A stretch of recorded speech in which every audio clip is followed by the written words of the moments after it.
Binuhusan ng disinfectant bago sunugin ang ilang pagkaing may sangkap na baboy sa Bohol bilang pag-iingat daw kontra sa African swine fever. Ang sabi ng Department of Agriculture, parte talaga ito ng kanilang protocol. Nakatutok si Bernadette Reyes. Sa videong ito, makikitang binubuhusan ng disinfectant ang samot-saring pagkaing gawa o may sangkap na baboy. Kinumpis ka mga ito sa Tagbilaran City Pier sa Bohol kahapon at iti-turn over sa Provincial Veterinary Office para sunugin. Ayon sa Department of Agriculture, bahagi ito ng protocol para maiwasan ang pagkalat ng African swine fever. Kung may disinfectant, hindi na dapat mag-consume siya. Pag na-consume mo siya na mayroong virus, carrier ka ng ASF. Ipinagbawal na ng lokal na pamahalaan ng Bohol ang pagpasok ng baboy at mga produktong mula sa baboy mula sa ibang lugar. Mahigpit ang pagbabantay sa mga pantalan at paliparan para maprotektahan ang 6 billion hog industry ng probinsya. Hindi bababa sa 30 kilong baboy na ang nakumpiska.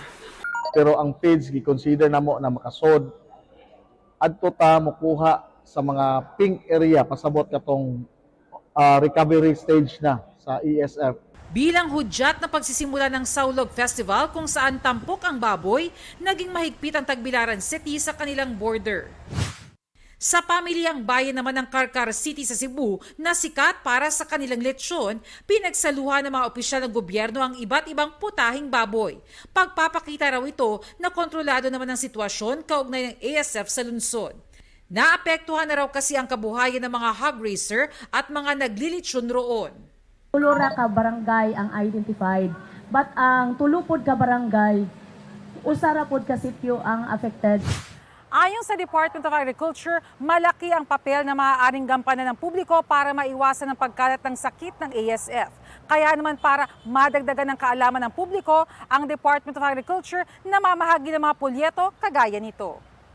Makikita rito ang mahalagang impormasyon tulad ng mga dapat at hindi dapat gawin para maiwasan ang pagkalat ng ASF.